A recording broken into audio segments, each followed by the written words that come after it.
Bom dia, pessoal. Tudo bem com vocês? Hoje nós vamos falar sobre um assunto muito bacana que vocês têm acesso e conhecem bem, mas não sabem que é esse assunto, né? Vamos dizer assim, vocês ouvem todo dia, participam da cultura, mas vocês ainda podem não ter essa noção. Então, nós vamos falar sobre o folclore. O folclore, gente, quando a gente fala a palavra folclore, geralmente vocês imaginam isso que está aparecendo aí na tela. O lobisomem, o saci pererê, o curupira, a mula sem cabeça, a iara, o boto, e começa a imaginar isso, né? Mas o folclore é muito mais do que essas histórias aí. Essas histórias também fazem parte do conjunto do folclore. Não são as lendas que o povo conta, né? Mas o folclore é um conjunto de saberes.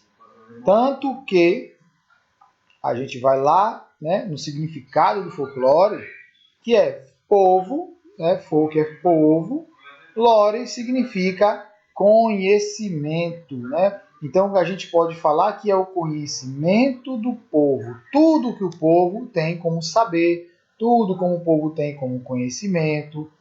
Aí a gente pode incluir comidas, a forma de falar, algumas palavras que existem somente em algum lugar. Pode ser, sim, é o conhecimento do povo.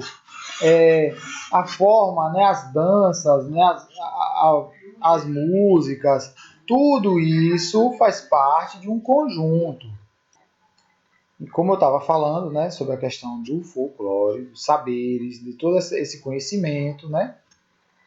Então a gente tem aqui uma explicação assim muito profunda, muito antiga, mas eu quero resumir isso para vocês, né? E aí existem, como eu disse, formas de falar, formas de se expressar.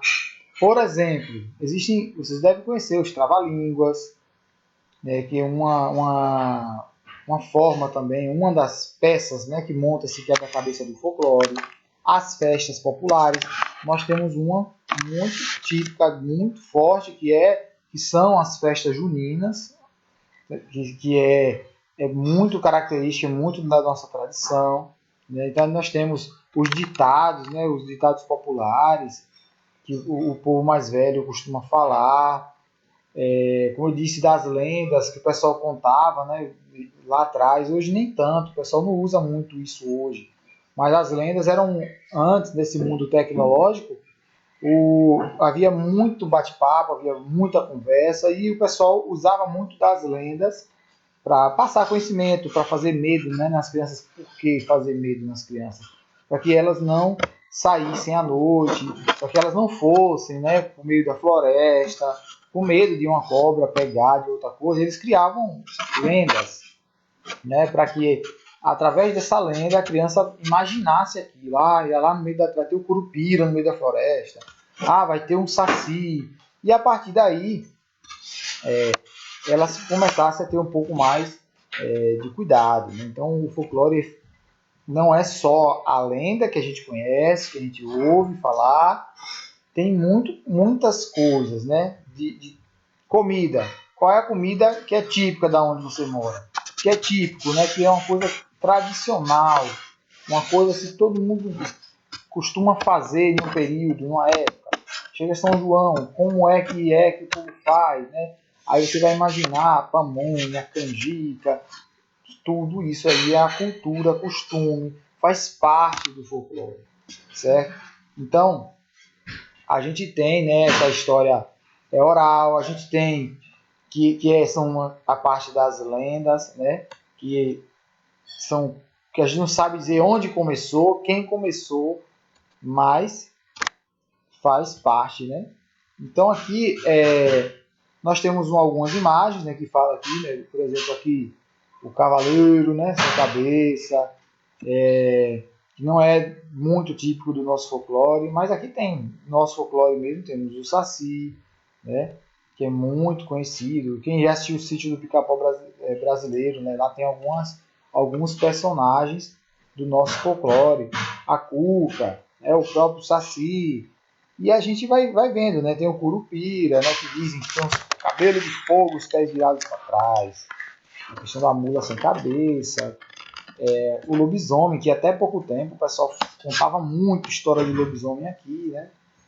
A gente sabe que são lendas, né? Do Boitatá, o Boto, que até hoje, né, na região norte do Brasil, o pessoal ainda conta muito a história do Boto, a Cuca, que tem no sítio do Pica-Pau Brasileiro, tem a história do Negrinho do Pastoreio também, não é tão conhecida aqui na nossa região, mas faz parte do folclore. A lenda da Iara, né, da sereia, né, da Iara. E assim a gente tem, né, esse conjunto, esse quebra-cabeça se formando com lendas, com ditados populares, com comidas, com trava-línguas, com brincadeiras. O jogo de gude faz parte do nosso folclore. Faz? Faz. A gente tem que entender que o folclore é a cultura como um todo. E existe o jogo de gude, é uma coisa muito cultural, uma coisa que foi passada, como se fosse uma tradição. Né? Tem época que ela some, tem época que ela volta. Eu posso sim incluir o jogo de gude, como a amarelinha, e outras brincadeiras, né? Cabra cega, outras brincadeiras que são muito populares, muito culturais. Né? E cada região vai ter uma que é mais forte, cada região vai ter uma que é mais jogada. Hoje, mesmo com a tecnologia, mesmo com jogos de celular, mesmo com tanta coisa, nós ainda vemos, né, algumas dessas brincadeiras resistindo. Eu vou colocar para vocês um vídeo, compartilhar no grupo separado, um vídeo da Turma do Folclore. E lá no livro de vocês, na página 126, 127, vai ter um início, né, um conto da Potira, que vocês vão ver, né, que já vai dar introdução a histórias, né, a questão do folclore. E em seguida, lá na página 128, na página 128, 129, nessas partes, nós vamos fazer questões de interpretação de texto. Onde tiver assim, justifique oralmente sua resposta, não precisa fazer, certo?